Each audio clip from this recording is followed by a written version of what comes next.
DD academy में आप सभी का स्वागत है। मैं डीडी रॉय। आज हम एलिगेशन एंड मिक्सचर के सेकंड पार्ट को पढ़ रहे हैं। इस पे तैयारी करेंगे। जिन्होंने फर्स्ट पार्ट को नहीं देखा है उनसे अनुरोध है कि वो फर्स्ट पार्ट को ज़रूर देखें, क्योंकि एलिगेशन के जो स्वाभाविक रूप से किया जाता है उसमें मैंने हल्का सा चेंज किया है, जिससे कोई भी मैथ आप जहाँ पे आप एलिगेशन को अप्लाई कर सकते हैं वो काफ़ी तेज़ी के साथ होता है और समय का भी काफ़ी बचत होता है।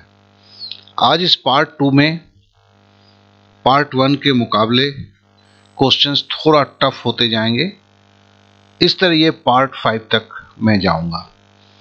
मैं सारे वीक स्टूडेंट्स को ये बोलना चाहता हूँ कि इस विधि को आप ज़रूर देखें, इसे ज़रूर सीखें, क्योंकि किसी भी विधि से ये अत्यंत सरल है और वक्त भी बहुत ही कम लगता है।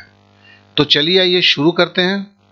आज का पहला सवाल जो है वो है काफ़ी सिंपल है।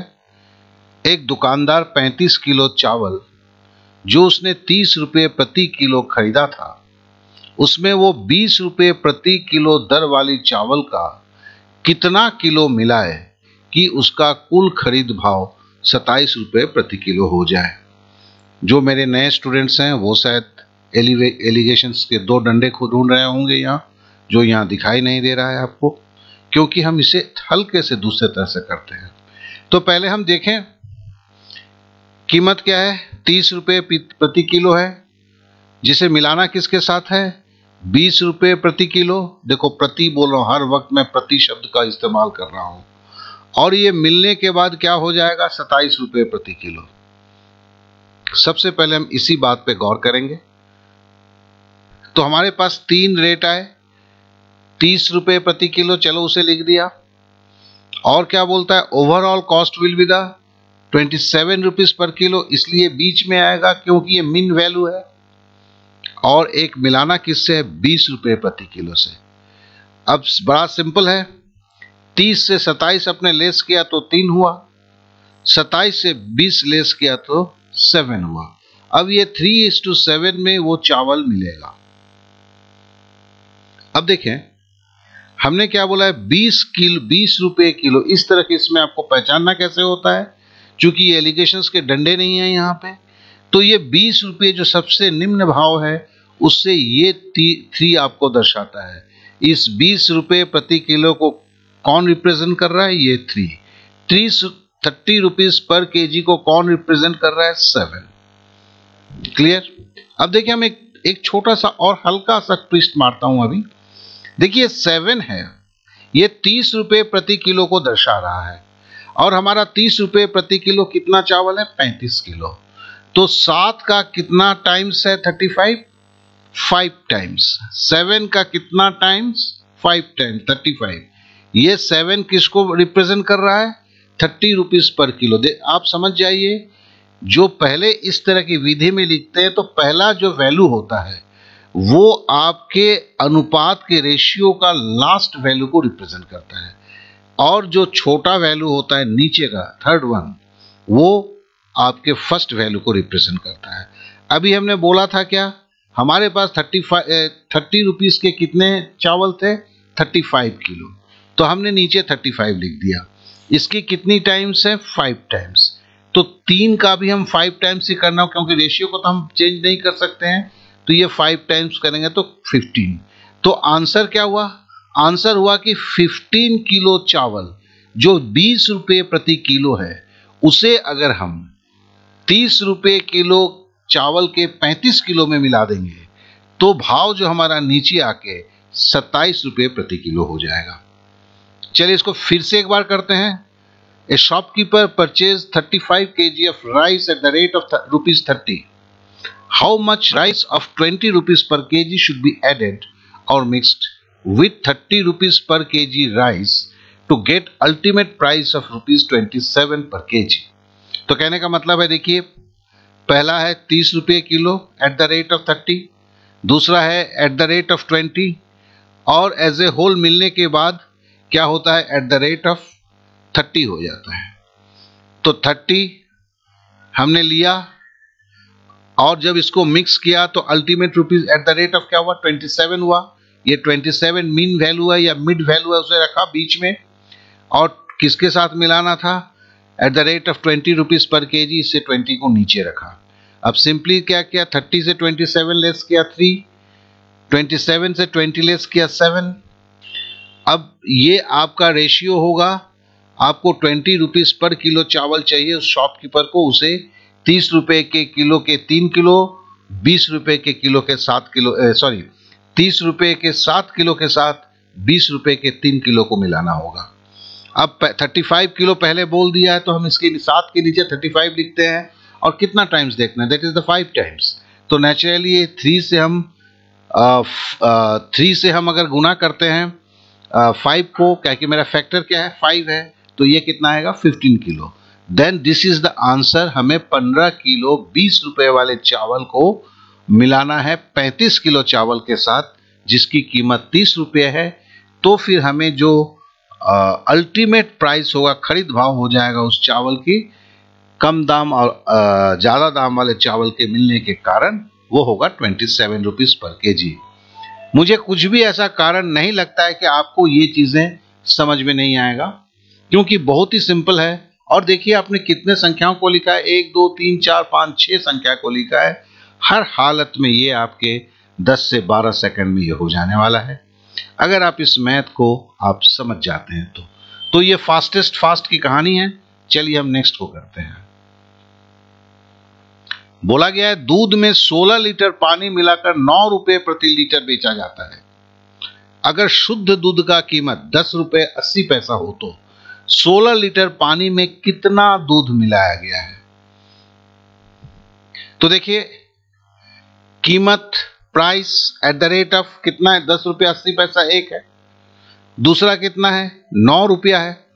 अब मिलाएगा क्या, पानी का कीमत क्या होगा 0 रुपया। तो हमें 3 वैल्यूज मिल गए, हमारी जो एलिगेशन प्रोसेस सच गया। 10 रुपये 80 पैसा सबसे बड़ी वैल्यू है जिसको हम रखते हैं और बेचता है कि 9 रुपये प्रति लीटर, मतलब पानी मिलाने के बाद ये भाव आता है तो ये मिड वैल्यू है, दैट इज द ये 9 रुपया लिखा। पानी का दाम तो कुछ भी कहा नहीं है, कोई भी दूध में जरूर मिनरल वाटर तो नहीं मिलाएगा दोस्त, तो ये 0 रुपये प्रति किलो हुआ। अब हमें सिंपली करना है 10.8 से 9 घटाया 1.8 इज टू अनुपात और 9 से 0 घटाया 9। तो अगर आप इसको ठीक से देखते हैं दशमलव की हल्की सी है ये 9 क्या है, अगर आप इस यहां से दशमलव को हटा देते हैं तो यहां आप नीचे आपको 0 देना होगा, तो 18 पचे 90 हुआ, मतलब 1:5 है। अब देखिए ये 0 लीटर किसको रिप्रेजेंट कर रहा था, इसको। ये 0 लीटर, ये 0 रुपीज जो है किसको रिप्रेजेंट कर रहा था, 1 को। अब 1 लीटर जब है हमारे को दिया गया है 16 लीटर, ये कितना है 16 टाइम्स है, 1 से 16, हमें तो 1:5 मिला है, लेकिन हमें जो बोला गया है 16 लीटर पानी है, तो हम 1 का क्या 16 हुआ, तो 5 का भी 16 गुना करना होगा तो 80। तो ये 80 लीटर दूध के साथ, 80 लीटर दूध के साथ जब 16 लीटर पानी मिला दिया जाएगा तो अगर वो 9 रुपये लीटर बेचेगा तो उसे कोई भी हानि नहीं होगा। तो कहने का मतलब ये रहा। तो फिर हम देखा ये भी पहले ही क्वेश्चन की तरह है, अंतर भी कुछ भी नहीं है। तो भी एक बार इसको इसलिए दिया कि कंसेप्ट आपकी क्लियर हो जाए, क्योंकि टेक्स्ट इसका थोड़ा सा डिफरेंट था। तो मैं आशा करता हूं ये आप बहुत अच्छी तरह समझ चुके हैं। चलिए अब तीसरे मैथ पे जाते हैं। अब इसमें क्या बोला हुआ है जरा देखें। शराब से भरी हुई एक जार में शुद्ध अल्कोहल 40% है। शराब से लबालब एक जार है, अब 40% अल्कोहल है तो मतलब 60% पानी होगा, सीधी सी बात है। लेकिन हमें इस मैथ को बनाने में इस तरीके में पानी का कोई हिसाब लेके ज्यादा चलना होगा नहीं। हमें क्या बोलता है, इस शराब का कुछ भाग निकालकर उसमें 19% अल्कोहल वाले मिश्रण को मिला दिया गया। तो देखिए हमें एक eight the rate of alcohol 40%, eight the rate of alcohol 19% मिलाया जा रहा है। जिससे शराब में कुल अल्कोहल 26% हो जाती है। क्या होता है? एट द रेट ऑफ 26%, मतलब दोनों को मिलाने के बाद ये बनता है, मतलब ये मिड वैल्यू है। तो 40% ऊपर, बीच में 26% और मिलाया गया है 19%। इसी को मिलाएंगे तो ये रेशियो आ जाएगा। अब 40 से 26 हमने घटाया तो 14, 26 से 19 घटाया तो 7। अब ये 2 से कट जाता है, 7 दूनी 14, और 7 को 7 से काटेंगे 1, तो 2:1 का रेशियो होगा। लेकिन यहां पूछा गया है, बताएं कि कितना भाग अल्कोहल का बदला गया था, या found the what part is replaced. अब सीधी सी बात है, कौन से पार्ट को रिप्लेस किया गया था? ये 19% वाला अल्कोहल जो है वो जब मिलाया गया था उसी पार्ट को रिप्लेस हुआ था। पहले तो ये 40% था, रिप्लेस करने के किया गया 19% को डाल के। 19% किसको रिप्रेजेंट करता है? 2 को। हम जानते हैं कि नीचे वाला सबसे पहले वाले को रिप्रेजेंट करता है। ये 2 पार्ट चेंज किया गया। 2 पार्ट कुल पार्ट में कितना था, इसको ऐसे ही बोला जाता है। तो मतलब 3 पार्ट में 2 पार्ट चेंज किया गया। ये 3 कहां हुआ? 2 पार्ट ये, 1 पार्ट ये, क्या हुआ? 3 पार्ट। 3 पार्ट में कितना पार्ट चेंज किया गया? 2/3 पार्ट। तो देखिए यहां भी आपने कितने संख्याओं को लिखा? कुछ भी नहीं लिखा आपने। इतनी बड़ी भारी भरकम जो क्वेश्चंस हैं ये आपके भी 12 से 15 सेकंड में बड़े आराम से हो जाते हैं। एलिगेशंस में तो होते ही हैं, लेकिन उस तरह के डंडे खींच के करने में आपको और भी 7-8 सेकंड या 10 सेकंड जरूर ज्यादा लगते हैं। इसमें ऐसा कोई मामला नहीं होता है। तो चलिए, इसमें भी मेरे को कहीं से भी नहीं लगता है आपको कोई प्रॉब्लम होगा। हम आगे की तरफ बढ़ते हैं। अब ये देखिए क्वेश्चन कितना लंबा चौड़ा है, और जानिएगा ये आज की डेट में ये क्वेश्चन के ट्रेंड हो चुके हैं। और ये केवल आपके बैंक के लिए नहीं है, एसएससी के लिए नहीं है, अब तो मैं बोलूंगा कि रेलवे में भी यही चीजें आने लगी, क्योंकि रेलवे के ही ये क्वेश्चंस का आगे का क्वेश्चन रेलवे का ही क्वेश्चन है। जो पढ़ते हैं इसे, एक धर्म समारोह में 65 छात्र और छात्राओं ने भाग लिया। 3900 धर्म ग्रंथों को छात्र और छात्राओं में ऐसे बांटा गया कि प्रत्येक छात्र को मतलब एट द रेट ऑफ 80 धर्म ग्रंथ मिले। किसको? प्रत्येक छात्र को, मतलब लड़के को, और प्रत्येक छात्रा को 30 धर्म ग्रंथ, मतलब एट द रेट ऑफ 30 धर्म ग्रंथ मिले। और इन धर्म ग्रंथों को छात्र और छात्राओं को अपने पड़ोस में बांटना था। इनको धर्म ग्रंथ क्यों दिए गए थे? इनको पड़ोस में बांटना था। ऐसी अवस्था में बताएं कि छात्र और छात्राओं की संख्याओं का अनुपात क्या था। In a religious gathering, 65 students has taken part.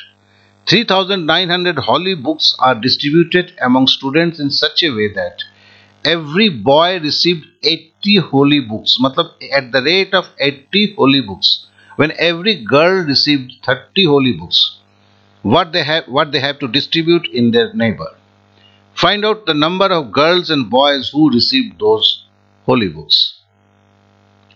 चलिए यहां देखिए, एट द रेट ऑफ 2 जगह मिला है मुझे, eight the rate of 80, eight the rate of 30, लेकिन 3900 धर्म ग्रंथ को बांटना था। कितने में बांटना था? अगर 65 से भागा दे देते हैं तो ये भी मेरे को एट द रेट ऑफ मिल जाएगा। ठीक है ना? तो हमने 3900 को 65 को से डिवाइड किया तो मिला क्या? 60 पर student at the rate of 60। मतलब क्या है? लड़के को मिलता है 80 एट द रेट ऑफ 80, लड़कियों को मिलता है एट द रेट ऑफ 30, और बेसिक क्या था? एट द रेट ऑफ 60 था। मतलब तीनों ही at the rate of value मिल गया, जिसमें हमें समझना होगा ये ज्यादा है 80 इसलिए ऊपर गया। 60 क्या है? मिड वैल्यू है, क्योंकि इसी मटेरियल को डिस्ट्रीब्यूट किया गया था। 30 किसको रिप्रेजेंट करता है? लड़की को। अब हमने क्या 80 से 60 लेस किया तो क्या हुआ? 20। 60 से 30 लेस किया तो क्या हुआ? 30। 0 काट दिया तो 2:3। अब जरा देखिए, ये भी पहले ही की तरह है। 2:3 मतलब 5 बुक में 5 जन में 2 जन, ये 30 किसको रिप्रेजेंट कर रहा है? 30 रिप्रेजेंट कर रहा है लड़की को, 80 किसको रिप्रेजेंट कर रहा है? लड़के को। मतलब 5 में 2 लड़के हैं, 3 लड़कियां हैं। क्लियर? 5 में 30 जो है लड़की है, 30 को रिप्रेजेंट करता है, तो 5 में 2 लड़की है और 3 लड़के हैं। लेकिन टोटल संख्या कितना है? 65। तो 5 का कितना से गुणा करेंगे तो 65 होगा? 13 पचे 65। तो फैक्टर के को क्या मिला? 13। अब है, अगर लड़के लड़की का संख्या निकालते हैं तो क्या करते हैं? 2 को 13 से गुणा किया तो 26, ये 26 क्या है? लड़कियां हैं। और 3 को 13 से गुणा किया तो ये हुआ 39, ये क्या हुए? ये लड़के हुए। तो हम जानते हैं नीचे के वैल्यू को देखिए, हमने कुछ लिखा नहीं है, मैंने जानबूझ के नहीं लिखा है। मेरे को कल एक स्टूडेंट्स ने बोला कि सर ये गलत पद्धति है। मैंने कहा कि नहीं, गलत पद्धति नहीं है, सही पद्धति है, क्योंकि आपको वॉइस सुनना है। मैं जो बोल रहा हूं सुनना है, लिखा हुआ देखने से नहीं, तभी आपके दिमाग में जाएगा। यहां मैंने 30 लड़की लिख दिया, यहां 2 लड़की 3 लड़के लिख दिए, तो आप देख लेते हैं, आपको सोचने का मौका नहीं पड़ता है। तो कहीं आपको थोड़ा सा जब किसी भी मैथ में पार्टिसिपेट करना पड़ता है तो फिर क्या होता है कि आपके अंदर बातें तरीके से जाता है।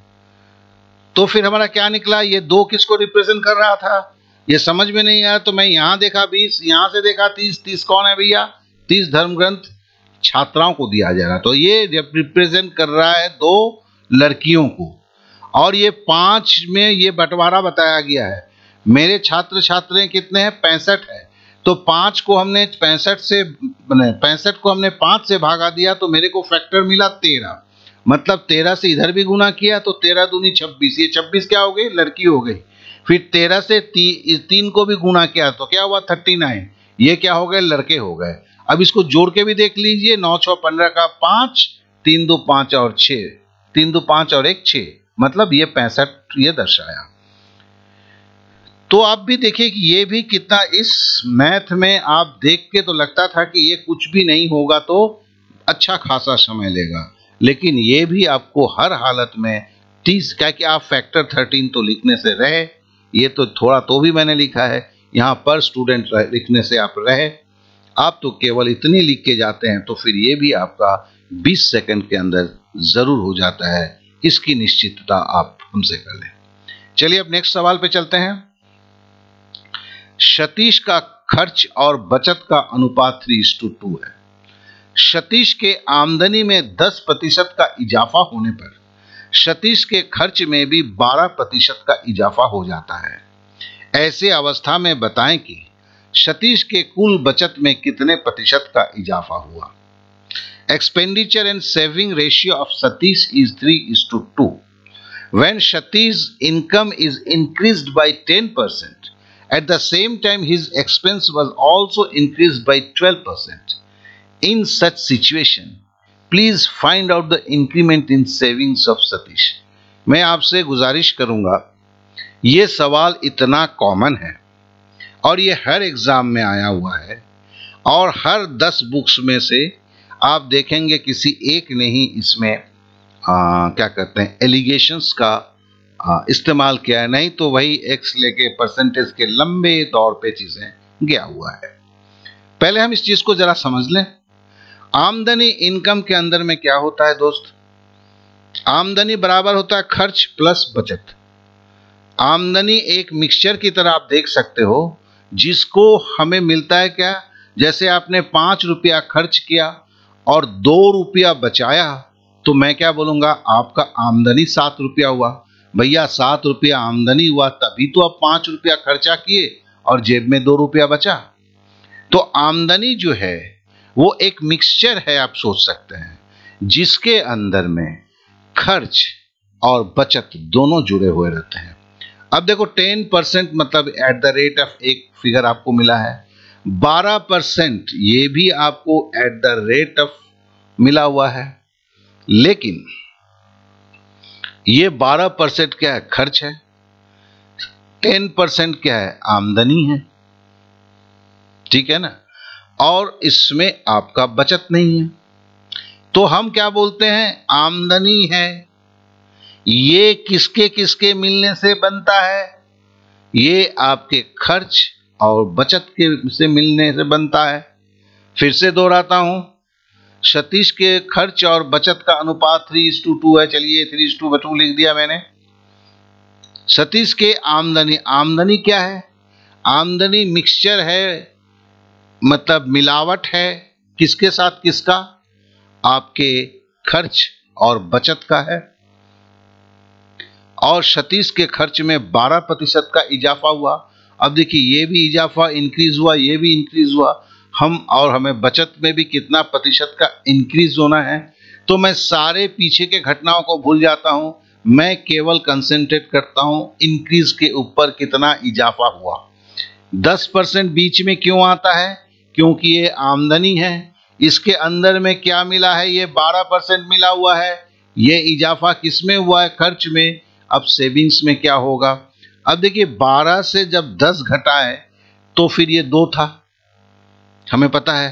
10 से हम कितना घटाएंगे कि हमें 3 मिलेगा, सिंपल है, यहां 7 होगा तो यहां 3 होगा, तो सेविंग्स बराबर 7%। दोस्त ये क्या 10 सेकंड से भी ज्यादा लगेगा, ये क्या 10 सेकंड से ज्यादा लगेगा, आप भी बोलेंगे नहीं, किसी और भी मेथड से ये नहीं हो सकता है। तो देखिए मैंने जो ये बोला हुआ है, ये 5 या 6 में पार्ट देने वाला हूं, आप समझ लीजिए कि सारे जो मैथ हैं उसके 30% के ऊपर। और क्या है कि अब तो हल्के से थोड़ा कॉम्प्लेक्स में मैं घुसता हुआ जाऊंगा नेक्स्ट पार्ट से, तो फिर आप देखेंगे कि हम सारा कुछ, अगर हमें आधे मिनट में बोला गया करने के लिए, तो हम 20 सेकंड में करके निकल जाते हैं। और कहीं पर भी बहुत ज्यादा सोचने की भी जरूरत नहीं होता है, छोटी से कुछ बातों को सोच लेते हैं और कर डालते हैं। चलिए अब नेक्स्ट को देखते हैं। ये सवाल देखने में, मैंने समझाने के लिए थोड़ा सा, इस सवाल में बिना थोड़ा समझाए हुए मैं नहीं जा सकता इसके लिए। हालांकि ये सब कुछ भी आपको करने की जरूरत नहीं है, आपके यहां तो थोड़ा सा लिखना है, बाद बाकी आपका सीधा खाली इतना करने से आपको सारा कुछ निकल जाता है। लेकिन समझाने के लिए जरूरत होता था, क्योंकि मैं इतने सारे चीजों को बिना लिखे हुए आपके क्या कहते हैं परसेप्शन में ला नहीं सकता था। चलिए हम पहले सवाल को पढ़ते हैं। एसिड और जल के घोल में, मतलब एसिड और जल का मिक्सचर है, 1 लीटर जल और मिलाया गया, मतलब पहले तो जल मिलाया हुआ है और 1 लीटर डाला गया, तो नए घोल में एसिड जो है 20% हो गया। पुनः माने फिर उसी घोल में 20% एसिड वाले घोल में 1 लीटर शुद्ध एसिड मिलाया गया। मतलब पहले हमने घोल लिया, उसमें 1 लीटर पानी मिला दिया, फिर उसमें 1 लीटर शुद्ध एसिड मिलाया गया, तो नए बने घोल में एसिड 33.33% हो गया। तो बताएं शुरू में घोल में कितना प्रतिशत एसिड था। तो देखिए पहले हमारा क्या बोला, इसके सारे कहानी का क्या है, पहले एक आरम का मिक्सचर था, देखिए जैसे जानबूझ के हमने इसको किया। अब उसमें 1 लीटर केवल जब पानी मिलाया तो इसका तो 4 लीटर नहीं निकला है, अगर x लीटर होगा तो इससे केवल 1 लीटर उसका बढ़ा। फिर नए मिक्सचर में क्या हुआ, बोलता है कि 20% एसिड हो गया, तो 20% एसिड है तो नेचुरली उसमें पानी कितना होगा भैया, 80% होगा। और 20 और 80 है, चूंकि यहां पे 33.3 है, 66.6 है, तो हमने इसको क्या किया, इसको हमने इसमें लिख दिया, 1 और 4 के इसमें लिखा। 20 अगर 1 है तो 80 कितना है, 4 होगा, 20 चौके 80, तो ये 1:4 भी लिख सकते हैं। अब बोलता है कि 1 लीटर एसिड मिलाया गया, तो पहले पानी मिलाया गया था, अब एसिड मिलाया गया। एसिड मिलाया गया तो नेचुरली उसमें एसिड है, पानी तो होगा नहीं, तो ये 100% एसिड होगा, पानी 0% होगा, 1 होगा। अब नया जो मिक्सचर बना बोलता है, उसमें बोलता है 33.3% आपका एसिड है, तो फिर नेचुरली जो है पानी कितना होगा, पानी जो है आपका 66.6% होगा। ठीक है, तो फिर हमें क्या पूछा गया है, इस मिक्सचर में कितना एसिड है या पानी है। देखिए ये हमें बताया नहीं गया, एसिड इज टू वाटर लिखा है, एक्स इज टू वाई मैंने लिखा है, और कहानी ऐसे चल रही है। अब मैं क्या करूंगा, मैं उल्टे कहानी पे जाऊंगा। उल्टा कहानी हर कोई इसमें किया हुआ है, इस मैथ को बहुत लोगों ने करके दिया है, क्योंकि ये आपके इसमें आया हुआ था, नेशनल इंश्योरेंस में ये आया हुआ था, शायद 2010 को ये सवाल था। लेकिन उस हर जगह उन्होंने 2 एलिगेशन का यूज किया गया है। देखो, 2 एलिगेशन या और भी बहुत सारे मेथड्स को अगर यूज कर लेते हो तो कहीं हमारे सोच के साथ नहीं जाता है। जो मैथमेटिक्स में काफी तेज हैं उनके सोच के साथ तो बातें बैठ जाती है, लेकिन जो वीक होते हैं, मध्यम प्रकृति के होते हैं, उनको थोड़ा प्रॉब्लम होता है। वो उनको स्टेप्स के रूप में देखने की कोशिश करते हैं, जिससे और भी ज्यादा प्रॉब्लम हो जाता है। तो हम एलिगेशंस को यहां एक ही बार इस्तेमाल करेंगे, 2 बार करके सोच में कॉम्प्लेक्सिटी नहीं करेंगे, बल्कि हम स्वाभाविक सोच के साथ इस मैथ को करेंगे। और इस स्वाभाविक सोच में जो है कहीं कुछ लिखने की जरूरत होता नहीं है, मन ही मन सोच लेता है, फटाफट हो जाता है। तो चलिए पहले हम देखते हैं 33.3% आपका ये है, क्या कहते हैं, पानी है जो बोला हुआ है, सॉरी एसिड है जो बोला है। तो 66.6 बाद बाकी का कितना होगा, 66.7 पकड़ो या 66.6 बोलो, ये आपका पानी होगा। तो मतलब 1 भाग इसका दुगुना ये है, तो कहने का मतलब 1 भाग अगर एसिड है तो 2 भाग इसमें पानी है। मिला, पहले हम इस 3 की कहानी को देखते हैं। हम एलिगेशंस लगाएंगे तो हमें 3 चीज चाहिए ना, और ये क्या है, एट द रेट ऑफ 100% मतलब 1 है।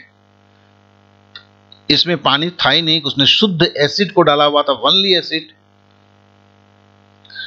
और ये कहानी क्या था, मिलाया किसमें गया था, इसमें नतीजा यहां निकला था। ये मिड वैल्यू है, नतीजा है, इसके साथ इसको मिलाया गया था। इसमें क्या बोला था, 20% एसिड है, जहां यहां पे दिया हुआ है, तो नेचुरली क्या हो गया, 80% पानी होगा। बहुत सिंपल है।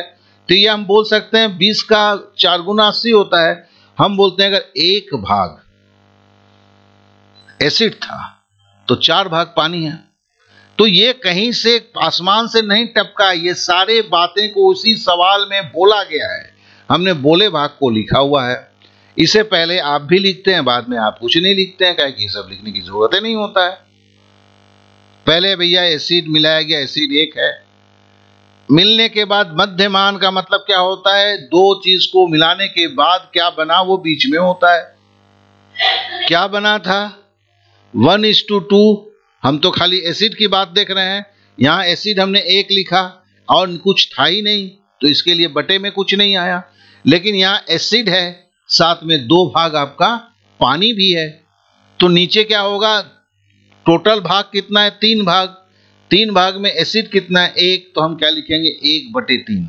ये मिलेगा, ठीक है। अब क्या बोलता है, अब हम आप बोलते हैं कि और इसमें ये हमने डाला था, दूसरा क्या डाला था, इसे डाला था मिक्सचर को।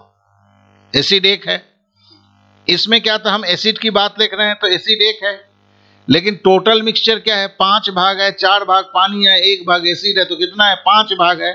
इसको लिखिए 1/5। अब हमारा करना क्या है, 1 से 1/3 घटाएंगे। देखिए, जिनकी क्या कहते हैं, फ्रैक्शन में घटाना जोड़ना नहीं आता है, वो मेरे फ्री जो क्लास है, इस तरह के काफी मतलब बेसिक्स कोर्स है, उसके लिए वहां ज्वाइन कर सकते हैं। सारा कुछ ऑनलाइन है, 1 पैसे भी नहीं लगते हैं, क्योंकि वो सारा चीज सीखने के बाद जब ये करते हैं, अगर किसी की प्रॉब्लम अभी समझने में, तो केवल होगा कि आप फ्रैक्शन या भिन्न के सवालों को ठीक से नहीं हैंडल कर पाते हैं, तो मैं उनसे गुजारिश करूंगा आप यहाँ पे सर्च करें तो आपको मिल जाएगा वो, कि जिसमें आपको बेसिक्स के क्लास के लिए फ्री क्लासेस होती हैं मेरे, और ये सालों से चल रहे हैं। ये गूगल क्लासरूम में होता है। तो ये मेरी एक भावना है, जिस भावना के तहत मैं करता हूं। तो ठीक है, तो हमने 1 से 1/3 को घटाएंगे तो क्या होगा, 2/3।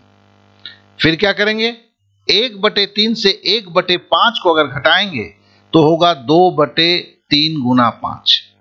अब देखिए, 2 कट गया, 3 कट गया, तो यहां क्या था, 1, और यहां क्या था, 5, तो 1:5 हो गया।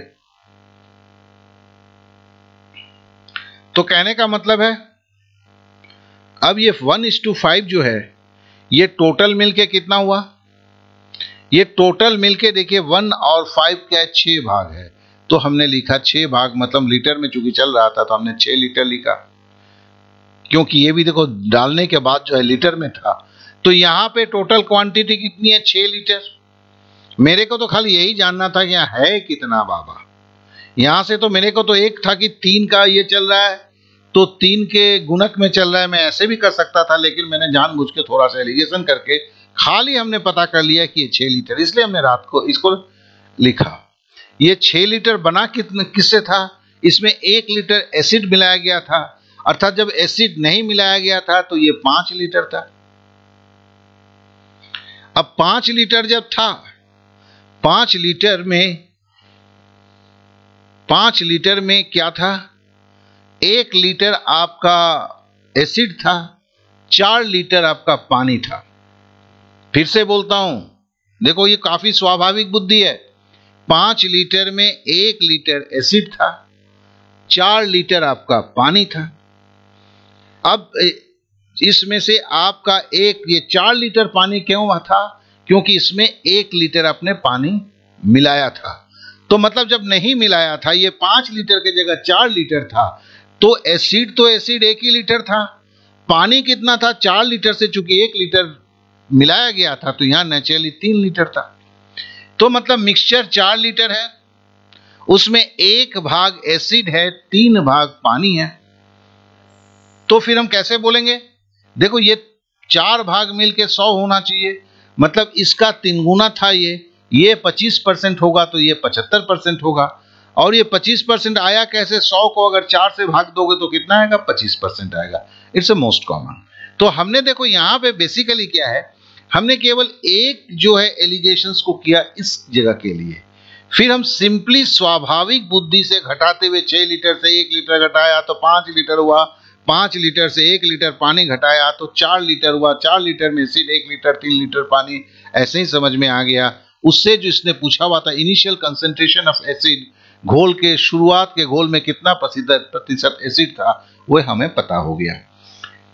तो क्या है कि मैथ में जब भी हम करते हैं, हम स्वाभाविक अपने प्रवृत्ति को इस्तेमाल करना चाहिए, क्योंकि मैथ का मतलब किसी फॉर्मूला का फॉलो नहीं करना होता है, बल्कि एक स्वाभाविक तरीके से करते हैं तो ये हमारे दिमाग में रहता है। तो चलिए अभी भी आप जो देख रहे हैं, हर मैथ आप 20 सेकंड में करने के कायल हैं, और आप भी समझते हैं कि ये मैथ अगर एक अगर आपके एग्जाम हॉल में आपको फेस करना होता है तो ये कभी भी जो है आसान नहीं होता है। तो जो लोग मेरे को फॉलो करते हैं उनसे मेरा अनुरोध है कि आप अगले 5 से 7 दिन तक मेरे साथ बने रहिए, हर दिन देखिए, क्योंकि एलिगेशंस का हम कल तीसरे पड़ाव में जाएंगे, जो स्वाभाविक रूप से इससे भी कठिन होगा, लेकिन हम बड़े आसानी से और समझ के साथ, बिना समझे कुछ नहीं, हम कंप्लीट करेंगे, सीखेंगे और हल्के से हंसेंगे कि जब लोग बोलते हैं टफ है, हमारे लिए तो वो 20 सेकंड की बात होती है। तो चलिए आज यहीं अपनी चीजों को खत्म करते हैं। आपने समय दिया उसके लिए आपको बहुत बहुत शुक्रिया।